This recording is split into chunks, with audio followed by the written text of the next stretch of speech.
Hey traders, what's up? This is the watch list video for Wednesday, December 28th. The daily chart of the SPY, we had a very narrow range today, very low volume, which is very typical of the week after Christmas. Hat tip to Gunil in chat again. He gave us HTGM. It was on our morning gap playlist and took a screenshot here of his actual post, time-stamped and everything. His idea was HTGM over 350. Which is right there. The idea being it's already on the gap playlist, half number inflection point with red to green, which would be through the open, and high of day stacked above. And the high of day, I think, was at 375, which is a quarter number possible inflection point. So Gunil trying to get in a little before that 375 break, which would typically be a morning gap play entry, by playing it through the half on the volume spike instead. I love the idea. And from the 350 break, I'll go to the actual chart now instead of the screenshot. There's the 350 break. It went all the way over 5. Went to 521, I believe, at the height on maybe 25 cents risk that didn't get stopped out. So Gunil is making a lot of these highlight pages, highlight videos. He's definitely a must follow in chat. Some great ideas, especially on the morning gappers. All right, so what are we watching for tomorrow? Well, HTGM for one. Hang on, let me put up an explanation real quick. I realize if you watch these videos every night, this is boring to you because you've seen it a million times, but I do like to put it up in case somebody's watching the video for the first time. The short version of this, you can always pause it and read the whole thing, but the short version is I'm a day trader. I look at daily charts to find stuff that I can trade intraday the next day, right? In cash every night. None of this has anything to do with investing. It's all day trading. I make my cash between the bells, between the opening and closing bell, and in cash every night. All right, so HTGM had the big volume closing way off its highs, though. Topped out at 521, closed at 426. We'll glance at the intraday one more time. You could argue it still held up fairly well. I think they did an offering recently, and I want to say the offering might have been in the sevens. I don't quote me on that, but anyway, still trading below that. The volume today is going to get attention of some traders tonight that didn't see it today, so certainly worth having on a chart again tomorrow. ORIC had a really big move, two-day move on nice volume. Kind of a quiet inside day today. I'm going to watch that to potentially continue as soon as tomorrow. I'd like to see it come in for another day, but we'll see, right? PRQR had the gap up, pulled back, and then actually took out the highs of the gap up day today.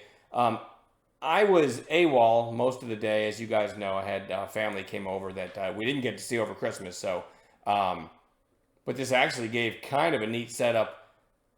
Flagging below 3 here. I don't know if anyone in chat saw it, but the 3 break, knowing that the other day the high was 310, so you get a whole number inflection point with the recent high stacked above, would have been kind of a neat entry right there. You had a couple retests right there, but anyway, it's extended now because it's been running for 2 days, but it closed pretty strong, so we are going to keep that on a chart. IMRN is sort of my sleeper pick, although you could argue on on Friday.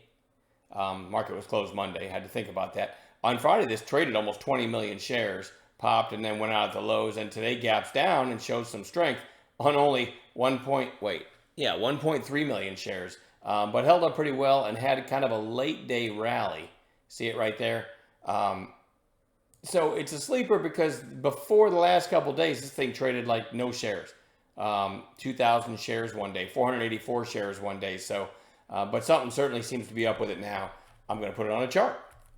Tesla is really, really starting to get interesting. It's starting to get that downside shape we look for and the volume, and I'm starting to think, I didn't think it was going to get to 100.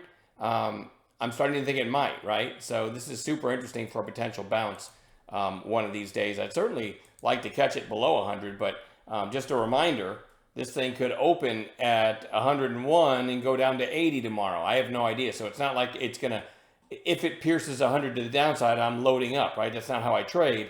It's got to have an A-plus intraday setup. Maybe if I were an investor, I'd start nibbling and holding below 100.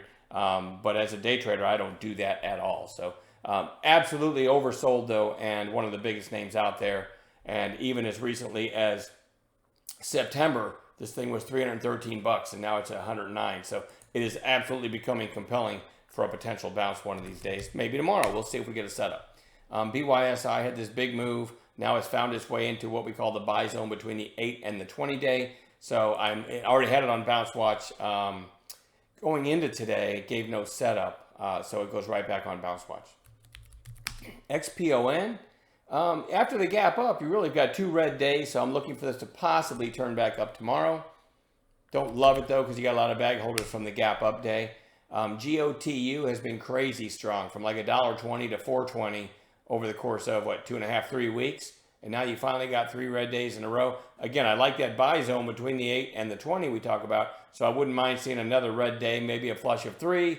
But we'll see. I'm going to put it on Bounce Watch as early as tomorrow. SLNO had this nice pop sideways for a few days. And again, I had this on watch today, but I wasn't really around.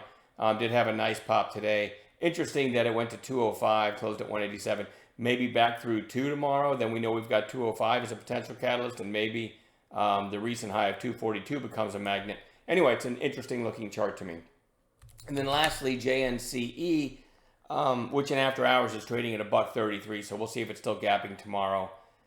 I think Gilead bought, I don't know the exact wording. They didn't buy the whole company, but they bought something from them. And so I don't know, is that a scenario where, okay, well now what's left that makes us want to buy the company? Again, I'm a trader, not an investor. So I don't know if there's any meat left on the bone, so to speak, right? But we'll see how it acts tomorrow, if it's still gapping up, and see if it does give a trade. We'll add other gappers in the pre-market as well. I'm done babbling. We'll see everybody in the chat room in the morning.